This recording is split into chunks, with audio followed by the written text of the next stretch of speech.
So, as if print critics weren't already an endangered species, now comes a new study from Northwestern School of Engineering that posits whether computer analysis could be better at identifying significant films. I have not read the study. I could not get past the title, Cross-Evaluation of Metrics to Estimate the Significance of Creative Works. But according to reports, researchers created an analytical system that measured the influence a film has over its history. And that influence was measured by the number of times a film was credited in citations or attributions as a reference for other movies on IMDb. That's the Internet Movie Database, whose users ranked Citizen Kane the 65th greatest movie of all time. So what do researchers hope to accomplish with this computer analysis?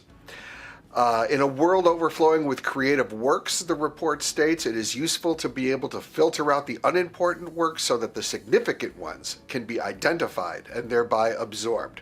So stop right there. Unimportant works. Who makes that distinction? And by making that distinction, what might get lost in the process of determining a film's so-called significance?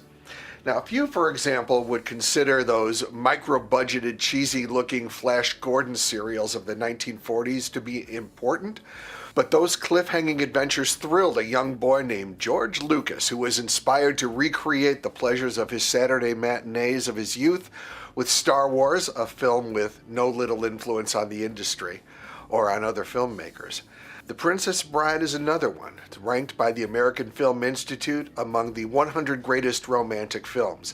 Now, it may be inconceivable today, but Rob Reiner's fractured fairy tale romance was a major box office disappointment on its release. The cast had no major stars. The studio was at a loss on how to market it. But thanks to home video and cable TV, it's one of the most beloved and most quoted movie romances. Now, the study reportedly takes this into account. It says that a film's significance should be ultimately judged on how its ideas influence filmmaking and culture in the long term. And the researchers note, citing Willy Wonka and the Chocolate Factory as an example of another box office disappointment that became a cult classic. But does that make it important? So in considering what films are important and not important, we might do well to remember the case of George Bailey in It's a Wonderful Life. That even the most humble of movies can have an unexpected and far-reaching impact and influence on the lives that it touches. I'm Donald Liebenson. Visit my blog at Millionaire Corner and let us know what movies have been most important to you.